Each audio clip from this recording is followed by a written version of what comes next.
بسم اللہ الرحمن الرحیم۔ جب مجھے کچھ سمجھ نہ آیا تو میں نے پناہ لینے کے لیے ایک دروازے پر دستک دینی شروع کر دی۔ میں نہیں جانتی تھی کہ دروازے کے پار کوئی مسیحا ہوگا یا کوئی درندہ۔ اتنے میں دروازہ کھلا اور میرے تو رونگٹے کھڑے ہو گئے۔ دروازے پر ایک داڑھی والے بڑی عمر کے صاحب موجود تھے۔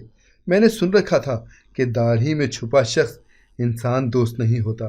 میں نے وہاں سے فوراً پلٹنا چاہا لیکن ان کے نرم لہجے نے مجھے رکنے پر مجبور کر دیا۔ وہ بولے، بی بی کیا بات ہے؟ میں نے کہا، کوئی میرے پیچھے پڑا ہوا ہے، مجھے پناہ چاہیے، میرا اس دنیا میں کوئی ہمدرد نہیں، مجھے ٹھکانہ چاہیے۔ وہ حیرت زدہ رہ گئے۔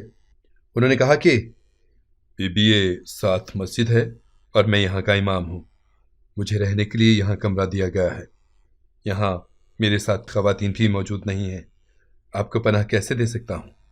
میں نے بولا، مجھ پر رحم کھائیں، میں کسی پر بھروسہ نہیں کر سکتی۔ ہمارا اسلام کسی غیر محرم کو اپنے ساتھ رکھیں۔ خیر محرم کیا ہوتا ہے؟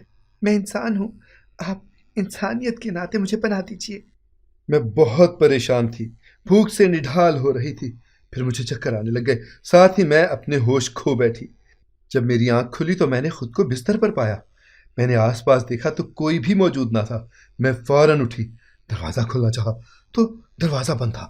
مجھے ڈر لگنے لگا کہ کہیں واقعی اس داڑھی والے شخص نے مجھے قید تو نہیں کر لیا۔ میں چیخ کر مدد کے لیے پکارنے لگی۔ اتنے میں دروازہ کھلا۔ میں سمٹ کر ایک کونے میں بیٹھی تھی۔ امام صاحب مجھے دیکھ کر بولے، کیا ہوا؟ میں نے کہا، کون ہیں آپ؟ مجھے بند کیوں کیا؟ وہ بولے، آپ کی حفاظت کے لیے بند کیا ہے، آپ نڈھال پڑی تھی، میں آپ کے لیے کھانے کے لیے کچھ سامان لینے گیا تھا۔ ان کے لہجے میں نہ جانے کیسی تاثیر تھی۔ وہ بولتے تھے اور مجھے ان کی باتوں پر یقین آنے لگتا تھا۔ میں نے جلدی تاثیر تھی۔ وہ بولتے تھے اور مجھے ان کی باتوں پر یقین آنے لگتا تھا۔ میں نے جلدی پانی کا گھونٹ پیا اور کچھ کھانا حلق میں اتارا۔ مجھے کچھ دقت محسوس ہوئی۔ میں کھا پی چکی تو امام صاحب کہنے لگے، اب آپ کیا چاہتی ہیں اور اپنے بارے میں کچھ بتائیے، اگر میں کچھ کر سکا تو ضرور مدد کروں گا۔ میں نے انہیں اپنے متعلق بتایا کہ میرا نام فرا ہے، میرے شوہر مجھے پسند نہیں کرتے، وہ اور ان کی ماں مجھ پر بہت ظلم کرتے ہیں، انہوں نے مجھ پر بد کرداری کا الزام لگایا ہے، میرے پیٹ میں ان کا بچہ پل رہا ہے لیکن وہ اسے قبول کرنے کو تیار نہیں اور مجھے مارنا چاہتے تھے۔ میرے ماں باپ کو بھی میرا کوئی احساس نہیں ہے، میں بالکل بے یار و مددگار ہوں۔ امام صاحب کو میری حالت پر ترس آ گیا اور انہوں نے مجھے کہا کہ میرا خاندان گاؤں میں ہوتا ہے، اگر تم چاہو تو میں تمہیں وہاں چھوڑ آتا ہوں، میری بیوی تمہارا خیال رکھے گی اور تم جب تک چاہو وہاں رہ سکتی ہو۔ میری خوشی کا کوئی ٹھکانہ نہیں تھا۔ مجھے یقین مسجد میں اطلاع دی اور ہم اسی شام سفر پر نکل پڑے، کیونکہ امام صاحب مجھے ساتھ نہیں رکھنا چاہتے تھے۔ امام صاحب مجھے اپنے گاؤں میں لے کر جا رہے تھے۔ مجھے اچانک وہم ہوا کہ کہیں میں باتوں میں تو نہیں آ گئی اور امام صاحب مجھے کہیں اور تو نہیں لے کر جا رہے۔ اب مجھے اچانک خوف آنے لگا۔ میں نے پوچھا، آپ مجھے واقعی گاؤں ہی لے کر جا رہے ہیں نا؟ وہ بولے، جی بیٹا، آپ بھروسہ رکھیں، آپ بالکل محفوظ ہو۔ ہم ان کے گھر پہنچے۔ ان کی بیوی بہت خوش دلی سے مجھ سے ملی، مجھے مہمان خانے میں بٹھایا۔ امام صاحب نے انہیں میرے متعلق کیا کچھ بتایا میں نہیں جانتی، لیکن کچھ دیر کے بعد وہ میرے پاس آئیں اور مجھے کہا، تم اب اسے اپنا ہی گھر سمجھو، اور مجھے اندر کمرے میں لے گئیں اور مجھے کہا، یہ اب سے تمہارا کمرہ ہے، میں تھک چکی ہوں اور کچھ دیر آرام کرنا چاہتی ہوں۔ میں نے انہیں کہا تو انہوں نے کہا، ٹھیک ہے۔ میں لیٹ گئی اور مجھے فوراً ہی نیند آ گئی۔ امام صاحب اور ان کی بیوی دونوں ہی انتہائی شفیق معلوم ہوتے تھے۔ مجھے ان سے کسی قسم کا کوئی خطرہ محسوس نہیں ہو رہا تھا، بلکہ حیرانگی ہوئی کہ کوئی اتنا بے لوث کیسے ہو سکتا ہے۔ میں جاگی تو وہ کھانے پر میرا انتظار کر رہے تھے۔ مجھے کھانے کی بالکل طبیعت محسوس نہیں ہو رہی تھی، لیکن امام صاحب کی بیوی کے اصرار پر ان کے ساتھ بیٹھ کر کھانے لگی۔ 2 نوالے ہی لیے تھے کہ مجھے متلی ہونے لگی۔ میں شرمندہ سی اٹھ کر غسل خانے میں بھاگ گئی، منہ ہاتھ دھو کر بستر پر لیٹی کہ امام صاحب کی بیوی یعنی آنٹی میرے پاس آئیں اور مجھے کہا، میں معذرت خواہ ہوں، مجھے تمہیں زبردستی کھانے کے لیے مجبور نہیں کرنا چاہیے تھا، مجھے تمہاری حالت کا اندازہ نہیں تھا، وہ تو ابھی امام صاحب نے بتایا ہے، تو میں تم سے معافی مانگنے آ گئی۔ میں اب سے تمہارا خاص خیال رکھوں گی، تمہیں کسی بھی چیز کی طبیعت ہو تو مجھے ضرور بتانا، اور اب تم مجھے اپنی ماں جیسا ہی سمجھو، اور امام صاحب کسی نے اتنا خیال نہیں رکھا تھا۔ میں پیار کی ترسی ہوئی تھی۔ اتنے میں آنٹی اٹھنے لگی۔ میں نے کہا آپ کچھ دیر میرے پاس نہیں بیٹھ سکتی؟ وہ کہنے لگی فرا بیٹا اذان ہو رہی ہے، میں نماز کی تیاری کر لوں، تم بھی اٹھو نماز پڑھو، شاباش۔ یہ سن کر مجھے تو سخت طاری ہو گیا۔ میں خاموش ہو گئی۔ ان کے نکلتے ساتھ کمرے کا دروازہ بند کر لیا۔ اگلے روز جمعہ تھا۔ جمعے کی نماز ادا کرنے کے بعد گھر میں بہت ساری خواتین کا ہجوم اکٹھا ہو گیا۔ یہ دیکھ کر میں تو حیران رہ گئی۔ وہ سب بیٹھی کلام پاک اور درس سننے لگیں۔ آنٹی درس دیا کرتی تھی۔ مجھے یہ سب دیکھ کر بہت حیرت ہوئی۔ پھر وہ سب عورتیں مل کر ذکر کر رہی تھیں۔ میرے دل کو بہت سکون مل رہا تھا۔ مجھے پہلے تو جھجک ہو رہی تھی، لیکن پھر میں بھی ان کے بیچ میں جا کر بیٹھ گئی۔ میں نے آنکھیں موند لیں۔ مجھے محسوس ہوا کہ میری زندگی بھر کی تھکان ختم ہونے جا رہی ہے۔ میرے لب ان کے ساتھ ہلنے لگے تھے۔ مجھے رگوں میں سکون اترتا محسوس ہوا۔ پھر نہ جانے کیوں میری آنکھوں سے آنسو نکلنے لگے۔ اذان شروع ہوئی تو میں وہاں سے اپنے کمرے میں آ گئی اور بہت روئی۔ میں بہت بڑی آزمائش میں مبتلا ہو چکی تھی۔ مجھے کچھ سمجھ میں نہیں آ رہا تھا۔ جب بھی اذان ہوتی میں اپنے کمرے کا دروازہ بند کر لیتی۔ ابھی زیادہ دن نہیں ہوئے تھے کہ میں اپنی ہی حرکت کی وجہ سے انتہائی مشکل میں پڑ گئی۔ مجھے ان لوگوں کو دھوکہ نہیں دینا چاہیے تھا، لیکن میں مجبور تھی۔ مجھے انہیں حقیقت سے آگاہ کرنا پڑا۔ میں نے آنٹی کو اپنے متعلق سب سچ بتا دیا۔ ہوا یوں کہ آنٹی کی چھوٹی بیٹی جو 10 سال کی تھی وہ کچھ پڑھ رہی تھی۔ میں نے بے دھیانی میں اسے کہہ دیا کہ یہ کیا پڑھتی رہتی ہو، مجھے سمجھ نہیں آتا۔ اتنے میں آنٹی دروازے سے داخل ہوئی اور میرے الفاظ سن کر ان کے ہاتھوں میں اٹھائے ہوئے برتن گر گئے۔ کہنے لگی کون ہو تم؟ میں نے کہا کیا مطلب؟ وہ کہنے لگی تم نے ہم سے کچھ چھپایا، میں یہ بات جان گئی ہوں، کیا تم مجھے بتاؤ گی کہ کون ہو تم؟ میں نے کہا میں آپ کا مطلب نہیں سمجھی۔ وہ بولی جن الفاظ کا تم نے میری بیٹی سے پوچھا اسے کلمہ کہتے ہیں۔ میری بچی کلمہ پڑھ رہی تھی، اور ہر مسلمان کلمہ گو ہوتا ہے، اور تمہیں کلمے کے متعلق نہیں معلوم؟ کیا یہ بات حیرت سے کم نہیں؟ میرے تو رونگٹے کھڑے ہو گئے۔ مجھے ڈر لگنے لگا کہ آنٹی یا امام صاحب اب میرے ساتھ نہ جانے کیا سلوک کریں گے، مجھے اس کی کیا سزا ملے گی، کیا وہ مجھے بوجھ سمجھیں گے یا کوڑا کرکٹ کا ڈھیر؟ میں رونے لگی، اور آنٹی نے میرے سر پر ہاتھ رکھا اور کہا اگر تم سچ بول دو گی تو اس میں تمہاری ہی بھلائی ہے، ہم تمہیں کچھ نہیں کہیں گے، کیونکہ ہم نے تمہیں دل سے قبول کیا، اپنے گھر کا فرد سمجھا ہے، لیکن میں چاہوں گی کہ تم سچ بیان کرو۔ وہ اس وقت تو چلی گئیں۔ میں روتی رہی۔ جب امام صاحب مسجد سے لوٹے تھے وہ دونوں میاں بیوی میرے کمرے میں آئے اور مجھ سے کہا بیٹا تمہیں حقیقت بتانی ہوگی۔ وہ کہنے لگے گھبراؤ نہیں۔ میں نے ہمت پکڑی اور کہا میں ایسے گھرانے سے تعلق رکھتی ہوں جہاں کسی ایک مذہب کی پیروی نہیں کی جاتی، کوئی خاص مذہب نہیں ہے ہمارا، نہ ہم مسلمان ہیں نہ ہی کچھ اور، ہم بس ایک عام سی بیکار زندگی گزارتے ہیں، بس اپنے باپ داداؤں کی روایات کے مطابق ہی ہماری زندگیاں گزرتی ہیں۔ ہم 5 بہنیں ہیں، ہمارا کوئی بھائی نہیں تھا، اور یہی چیز میرے امی ابو کو ہمیشہ پریشان کرتی، وہ ہم سب کو بوجھ سمجھتے تھے۔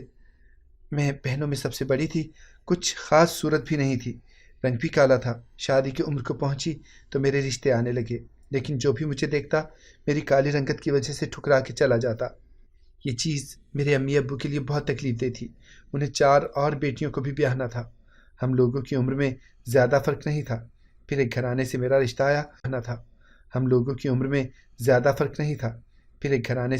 آیا مجھے نہیں معلوم انہوں نے کیا سوچ کر رشتے کے لیے ہاں کر دی۔ میں بہت خوش تھی، مجھے بالکل یقین نہیں آ رہا تھا کہ کسی نے مجھے خوشی خوشی قبول کر لیا ہے۔ میرے امی ابو نے میری شادی کر دی، لیکن جب میں سسرال گئی تو پہلے ہی دن یہ حقیقت مجھ پر واضح ہو گئی کہ میرا شوہر نشہ کرتا ہے۔ میری ساس بھی کافی سخت مزاج خاتون ہیں، وہ کسی ادارے میں کام کرتی تھیں اور مجھے گھر سنبھالنے کے لیے لائے تھے، کیونکہ 2 ہفتے پہلے ہی ایک ملازمہ گھر سے نقدی چرا کر بھاگ گئی تھی۔ اب وہ کسی ملازمہ پر بھروسہ نہیں کر سکتے تھے۔ ان کا بیٹا اوباش قسم کا تھا جسے مجھ سے کوئی ہمدردی نہ تھی۔ میں بہت پریشان ہونے لگی۔ پہلی ہی رات میرے شوہر نے مجھے دھکے دے کر کمرے سے باہر نکال دیا، کہنے لگا آئندہ اس کالی منحوس صورت کو میرے سامنے مت لانا۔ اگلے دن میں نے اپنی امی کو رو رو کر سب حال سنایا۔ امی بولی بیٹا اب یہی تیرا گھر ہے، یہی تیرا مقدر ہے، تم بن سنور کے رہا کرو، اچھا لباس پہنا کرو، پھر اس رات میں خوب اچھے سے تیار ہوئی، بال بنا رہی تھی، وہ کمرے میں آئے اور دوسری طرف منہ کر کے لیٹ گئے۔ مجھے ایک نظر بھی نہ دیکھا۔ میں نہ جانے کب تک آنسو بہاتی رہی۔ اگلی صبح اٹھی تو سسرال کی طرف سے دیے گئے کپڑوں میں سے ایک خوبصورت لباس نکال لیا۔ وہ لباس خوب سلیقے سے پہن کر ہلکا سے میک اپ کیا اور کام کاج کرنے کچن میں چلی گئی۔ ناشتہ بنایا، اپنے شوہر کے لیے چائے لے کر کمرے میں آئی۔ وہ جاگ چکے تھے اور بستر پر ہی بیٹھے تھے۔ جیسے ہی میں نے چائے آگے بڑھائی، انہوں نے مجھ سے لے کر میرے اوپر انڈیل دی۔ گرم گرم چائے سے میرا وجود جلنے لگا۔ چیخ سن کر ساس کمرے میں آئیں۔ جب انہوں نے میرے کپڑوں پر اور فرش پر چائے گری دیکھی تو مجھے بالوں سے کھینچتے ہوئے بولی کہ تجھے کام نہیں کرنا آتا، سارا فرش خراب کر دیا، اور یہ تو نے اتنی قیمتی ساڑی برباد کر کے رکھ دی ہے۔ میں رونے لگی۔ میرا شوہر صرف مجھے اذیت دیتا تھا۔ میرے اوپر گرم چائے کی وجہ سے شدید جلن کا احساس ہو رہا تھا، اور اوپر سے ساس کا ظلم۔ میں بنا کچھ بولے سب برداشت کرنے لگی۔ مجھے لگا اب یہی میرا مقدر ہے۔ میں روز ہمت باندھ کر اپنے دن کا آغاز کرتی تھی کہ شاید آج میرے شوہر کا دل میرے لیے موم ہو جائے۔ میں وقتاً فوقتاً ماں کو اپنے پر ہونے والے ظلم کا بتاتی رہتی تھی، لیکن وہ ہمیشہ مجھے ہی حوصلہ دیتی۔ میری ہمدردی میں اس نے کبھی میری ساس یا میرے شوہر سے کچھ نہ کہا۔ ایک دن میں بازار میں گھر کا سودا سلف لینے گئی، جو مجھے ہی لانا ہوتا تھا۔ وہاں مجھے اپنی سہیلی مل گئی جو شادی شدہ تھی۔ میں نہیں جانتی تھی کہ وہ کہاں ہوتی ہے۔ میں اس سے مل کر پھوٹ پھوٹ کر رونے لگی۔ اس نے مجھے کہا، کچھ دیر کہیں میرے پاس بیٹھو، بتاؤ کیوں پریشان ہو۔ ہم قریب ہی ایک بینچ پر بیٹھ گئے۔ میں نے اسے اپنے دل کا سب حال سنا ڈالا، اس سے مشورہ مانگا۔ اس نے کہا، میں اور تو کچھ نہیں کر سکتی، لیکن تمہیں یہی کہوں گی کہ تم کسی نہ کسی طرح اپنے کہا کہ میں ہر با استعمال کر چکی ہوں۔ اس نے کہا، اٹھو۔ پھر وہ مجھے ایک دکان پر لے گئی۔ اس نے مجھے کہا کہ وہ میری رنگت کے حساب سے مجھ پر جو رنگ جچتا ہے ویسے ہی رنگ کا مجھے خوبصورت جوڑا لے کر دے گی۔ آج وہ پہن کر میں شوہر کے سامنے جاؤں۔ میں نے اس سے کہا کہ اس سے کیا ہوگا؟ وہ کہنے لگی کہ ممکن ہے تمہیں اس خوبصورت لباس میں دیکھ کر تمہارے شوہر کے دل میں تمہارے لیے محبت ہی بڑھ جائے۔ مجھے اس وقت تو اس کی بات پر یقین نہ آیا، لیکن میں پھر بھی کوشش کرنا چاہتی تھی۔ جب میں نے وہ لباس زیبتن کیا تو مجھے وہ خود پر جچتا ہوا محسوس ہوا، اور دل میں یہ سوچ کر خوش ہو رہی تھی کہ میرا شوہر مجھے دیکھتا ہی رہ جائے گا۔ میں آئینے کے سامنے کھڑی بال بنا رہی تھی، اتنے میں دروازہ کھلا۔ میرے شوہر نے مجھے دیکھا، وہ دیکھتے ہی چلے گئے، پھر میرے پاس آئے اور میرے ہاتھ سے کنگھا چھین کر دور پھینک دیا۔ مجھے بالوں سے پیچھے کی طرف کھینچتے ہوئے انہوں نے میرا منہ اپنی طرف موڑا اور کہا، کون تمہیں پٹیاں پڑھاتا ہے جو اس طرح کی حرکتیں کرتی ہو؟ تم کچھ بھی اور کہا، کون تمہیں پٹیاں پڑھاتا ہے جو اس طرح کی حرکتیں کرتی ہو؟ تم کچھ بھی کر لو، میرے دل میں نہیں اتر سکتی۔ انہوں نے ڈریسنگ پر بڑا سامان پھینکنا شروع کر دیا۔ کہنے لگے، اس سب سے تم پر کوئی فرق نہیں پڑنے لگا۔ تم بدصورت تھیں، بدصورت ہو اور ایسی ہی رہو گی۔ ڈریسنگ پر لپسٹک پڑی رہ گئی تھی، انہوں نے وہ اٹھائی، کھول کے میرے منہ پہ رگڑنا شروع کر دی۔ میں چیخنے لگی۔ لپسٹک مجھ پر ٹوٹتی جا رہی تھی، جس سے میرا چہرہ درد کرنے لگا۔ میں کہنے لگی، مجھے معاف کر دیں، میں نے تو صرف آپ کے دل میں جگہ بنانے کی کوشش کی، آئندہ میں ایسا کچھ نہیں کروں گی۔ انہوں نے غصے میں ایک نظر ڈالی اور مجھے دھکا دے کر کمرے سے باہر چلے گئے۔ اب میں بالکل ہمت ہار چکی تھی۔ اسی لمحے مجھے خود سے نفرت ہونے لگی۔ ایک دن وہ گھر پر آئے تو میں نے دیکھا نشے کی حالت میں ہے۔ وہ کبھی ایک دیوار کو کبھی دوسری دیوار کے سہارے سے کمرے کی طرف آئے۔ میں نے ان کا ہاتھ تھام کر انہیں صوفے پر بٹھا دیا۔ انہوں نے میرا ہاتھ پکڑ لیا، مجھ سے معافی مانگنے لگے۔ میں خوشی اور حیرت کا سا منہ لیے ان کے پاس بیٹھ گئی۔ میں بہت خوش تھی کہ شاید میرا صبر جیت گیا۔ پہلی بار انہوں نے مجھے بیوی کا حق دیا۔ اگلی صبح ہوئی تو میں نے انہیں مسکرا کر دیکھا اور چائے پیش کی، لیکن یہ دیکھ کر میں ایک دم پریشان ہو گئی۔ وہ کہنے لگے، دماغ تو نہیں خراب ہو گیا تیرا؟ کیا پاگلوں کی طرح مسکرا جا رہی ہے؟ میں نے کہا، میں بہت خوش ہوں، کیا آپ خوش نہیں؟ وہ کہنے لگے، کیسی خوشی؟ میرا کون سا بمپر پرائز نکل آیا؟ میں بولی، آپ کو کچھ یاد نہیں؟ کیا بک رہی ہے؟ میں خاموش ہو گئی۔ وقت پہلے کی طرح ہو گیا تھا، روز پھر وہی لان تان، وہی باتیں میرے نصیب کا حصہ بن گئی۔ کچھ دن گزرے، میری طبیعت بہت خراب ہونے لگی، مجھے متلی شروع ہو گئی، چکر آنے لگے، کام کرتے تھکنے لگی تھی۔ مجھے شک گزرا کہ شاید میں حاملہ ٹھیک نہیں ہے، مجھے لگتا ہے کہ میں حاملہ ہو گئی ہوں، مجھے ڈاکٹر کے پاس لے چلیں۔ انہوں نے مجھے سختی سے ڈانٹ دیا اور کہا کہ اے حاملہ ہی ہوئی ہو، کون سا کوئی نیا تیر مار لیا تم نے؟ کہیں جانے کی کوئی ضرورت نہیں۔ مجھے بہت دکھ ہوا، میں سمجھتی تھی کہ شاید اولاد کی خوشی کی خبر سن کر ان کے دل میں نرمی آ جائے گی، لیکن وہ تو بہت سخت دل واقع ہوئی۔ میں نے شوہر کو بتایا تو وہ مجھے غصہ کرنے لگے، کہنے لگے ارے کس کی اولاد ہے؟ کس کا کیا دھرا ہے جو اب میرے سر پہ ڈال رہی ہو؟ یہ سن کر میرے تو پیروں تلے سے زمین نکل گئی۔ میری ساس پاس ہی کھڑی سن رہی تھی، وہ بھی کہنے لگی اے حرام خور، ہمارے پیچھے سے تو منہ کالا کرتی رہی، نہ جانے کس کس کو بلاتی رہی ہے تو۔ میں التجا کرنے لگی کہ ایسا مت کہیں، میں نے ایسا کچھ نہیں کیا، یہ آپ کی ہی اولاد ہے۔ وہ مجھے مارنے لگے۔ میری ساس الگ بیٹے کو غصہ دلاتی رہی کہ اسے اور مارو، ہمارا مکالا کر کے رکھ دیا ہے، نہ جانے ماں باپ نے بھی کیسی تربیت کی ہے، مکالا کر کے رکھ دیا ہے، نہ جانے ماں باپ نے بھی کیسی تربیت کی ہے۔ انہوں نے مار مار کر میرا حال برا کر دیا، میں ڈڈھال ہو کر گر گئی۔ وہ دونوں کمرے سے چلے گئے، میں زخموں سے چور ہو چکی تھی۔ مجھے اپنے شوہر اور اپنی ساس کی آوازیں سنائی دے رہی تھیں۔ میرے شوہر کہہ رہے تھے یہ کالی کلوٹی میرے گلے باندھ دی ہے، آپ نے تو کہا تھا کہ اس کو صرف ملازمہ کے طور پر ہی رکھنا ہے، یہ تو میرے سر پر عذاب بن گئی، اپنے جیسے کالے بدصورت اولاد بھی پیدا کرے گی، مجھے یہ سب گوارا نہیں ہے۔ ساس کہنے لگی تو فکر نہیں کر بیٹا، ہم اس کا بندوبست کریں گے اور میں تیری دوسری شادی کروا دوں گی۔ میرے شوہر نے کہا ارے کیا کرو گی اماں؟ ارے مار دیں گے، اور کیا کریں گے؟ پھر خاموشی چھا گئی، مجھ میں بالکل ہمت نہ تھی۔ کچھ دیر ویسے ہی فرش پر پڑی رہی، اور اس کے بعد میں نے اٹھنے کی کوشش کی۔ میں سہارا لے کر بیڈ پر لیٹ گئی، میری حالت بہت خراب تھی۔ اسٹور روم میں لے گئی، وہاں انہوں نے مجھے بند کر دیا، میں اپنا تحفظ نہیں کر سکی تھی۔ کمرے میں ہر طرف گرد و غبار تھی، میرا دم گھٹنے لگا، کوئی کھڑکیاں روشن دان بھی نہیں تھا۔ شام کو اچانک مجھے احساس ہوا کہ باہر کوئی باتیں کر رہا ہے۔ میں دروازے سے کان لگا کے سننے لگی تو جو مجھے سنائی دیا، میرے تو پیروں تلے سے زمین ہی نکل گئی۔ میری ساس مجھے جلانے کے منصوبے بنا رہی تھی، میرے تو آسان خطا ہو گئے۔ کچھ دیر گزری، اب کوئی دروازہ کھول رہا تھا، میں دروازے کے پیچھے کھڑی ہو گئی۔ جیسے ہی دروازہ کھلا تو اندر آنے والے نے ابھی ایک قدم ہی کمرے میں رکھا تھا کہ میں نے پوری قوت سے دروازہ بند کر دیا، جس سے اس کی ٹانگ دروازے میں دب گئی تھی۔ درد کی شدت سے وہ موقع پر قابو نہیں پا سکا اور اپنی ٹانگ پکڑ کر فرش پر بیٹھ گیا۔ وہ کوئی اور نہیں، میرا شوہر تھا۔ اس کے ہاتھ میں پیٹرول اور رسیاں تھیں، جس سے صاف ظاہر ہو چکا تھا کہ وہ آج مجھے مار ہی دیتے۔ میں اسے درد میں کراہتا جس سے صاف ظاہر ہو چکا تھا کہ وہ آج مجھے مار ہی دیتے۔ میں اسے درد میں کراہتا چھوڑ کر بھاگ آئی اور اپنی جان بچا کر گھر سے نکلنے میں کامیاب ہو گئی۔ بھاگ بھاگ کر تھکنے لگی تو امام صاحب کا دروازہ بجا دیا، اور اب آپ کے سامنے ہوں۔ میں اب انٹی کے قدموں میں بیٹھ گئی۔ میں نے کہا مجھے معاف کر دیں، میں واقعی مجبور تھی۔ انٹی نے جھٹ سے مجھے بازوؤں سے پکڑا اور کہنے لگی اٹھو، ایسے مت بیٹھو بیٹے، اپنی حالت تو دیکھو۔ میں اٹھ کے اوپر بیٹھ گئی اور اپنے آنسو پوچھنے لگی۔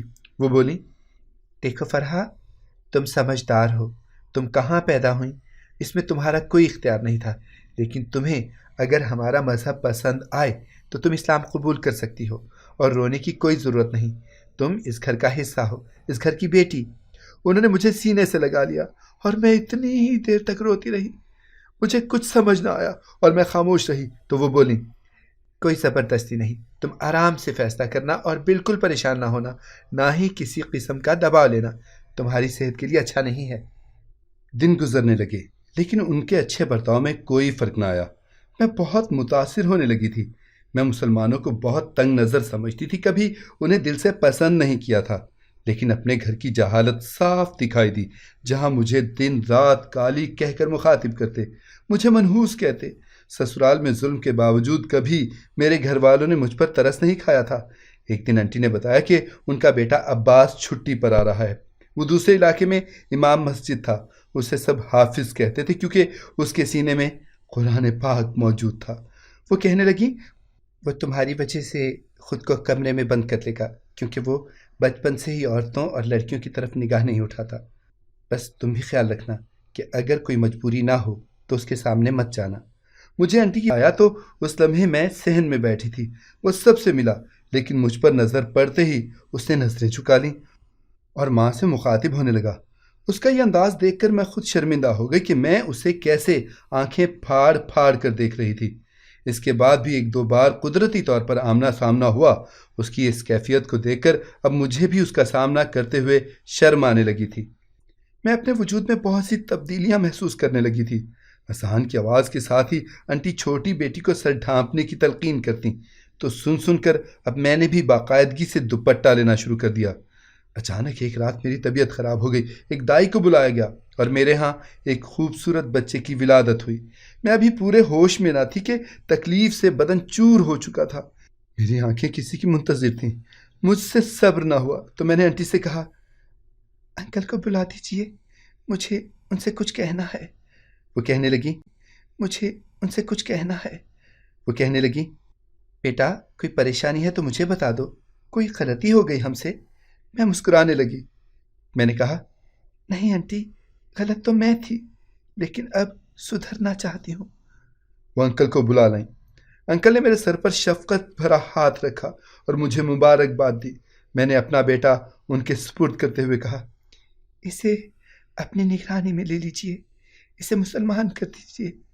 وہ کہنے لگے، کیا تم پورے ہوش و حواس سے یہ بات کہہ رہی ہو؟ میں نے کہا، جی بالکل، کاش کہ مجھے پہلے عقل آ جاتی، لیکن اب میں انٹی سے سب سیکھ لوں گی۔ اذان کے وقت اب میرا دروازہ بند نہیں ہوگا، بلکہ میں انٹی کو دیکھ دیکھ کر نماز پڑھا کروں گی۔ آپ کے مذہب نے مجھے سکون اور اطمینان بخشا ہے۔ وہ دونوں میاں بیوی آپ دیدہ ہو گئے۔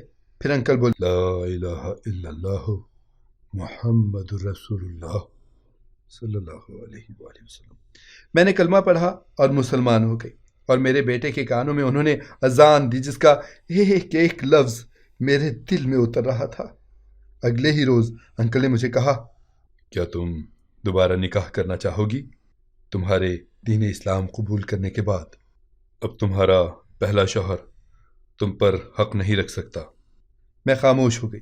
پھر انٹی نے مجھے کہا، ہم نے سچ میں تمہیں بیٹی مانا ہے، کیا تم ہمارے بیٹے کے ساتھ زندگی گزارنا چاہو گی؟ میں بولی، میں اس کے قابل تو نہیں، لیکن یہ بھی سچ ہے کہ اسے کون ٹھکرائے گا؟ آپ کا بیٹا بہت نیک ہے۔ یوں سب کی رضامندی سے ہماری شادی ہو گئی۔ حافظ صاحب بہت اچھے انسان تھے، میرا بہت خیال رکھتے، میرے بیٹے کو انہوں نے سگے باپ جیسی شفقت دی۔ زندگی بہت حسین ہو گئی تھی۔ میں ان کے اخلاق سے بہت متاثر ہوئی اور خدا کا شکر ادا کرتی کہ میرا بچہ نیک لوگوں کے ہاتھوں میں پرورش پا رہا تھا اور مجھے دین اسلام میں داخل ہونے کی توفیق ملی۔ حافظ صاحب میری بہت حوصلہ افزائی کرتے کہ میں بہت جلد سب سیکھنے لگی تھی۔ وہ کہتے، ظاہری خوبصورتی کچھ نہیں ہوتی، دل خوبصورت ہونا چاہیے، اور تم دل کی بہت صاف اور بہت خوبصورت ہو۔ مجھے یہ سب سن کر بہت اچھا لگتا تھا۔ میرے بیٹے نے ان کی نگرانی میں قرآن پاک حفظ کیا اور دنیاوی تعلیم میں بھی انہوں نے کوئی کمی نہ چھوڑی۔ آج میرا بیٹا ڈاکٹر بھی ہے اور میں ایک خوش نصیب بہو، بیوی اور ماں ہوں۔ میرے رشتے ایمان کی روشنی سے پر نور ہیں۔ میں رشک کرتی ہوں اپنی قسمت پر اور شکر ادا کرتی ہوں رب کا جس نے اتنا پیار کرنے۔ اگر آپ کو ہماری کہانی پسند آئی ہے تو اسے لائک کریں، شیئر کریں اور ہمارے چینل کو سبسکرائب کریں۔ اگلی کہانی تک کے لیے اجازت دیجیے۔ اللہ حافظ۔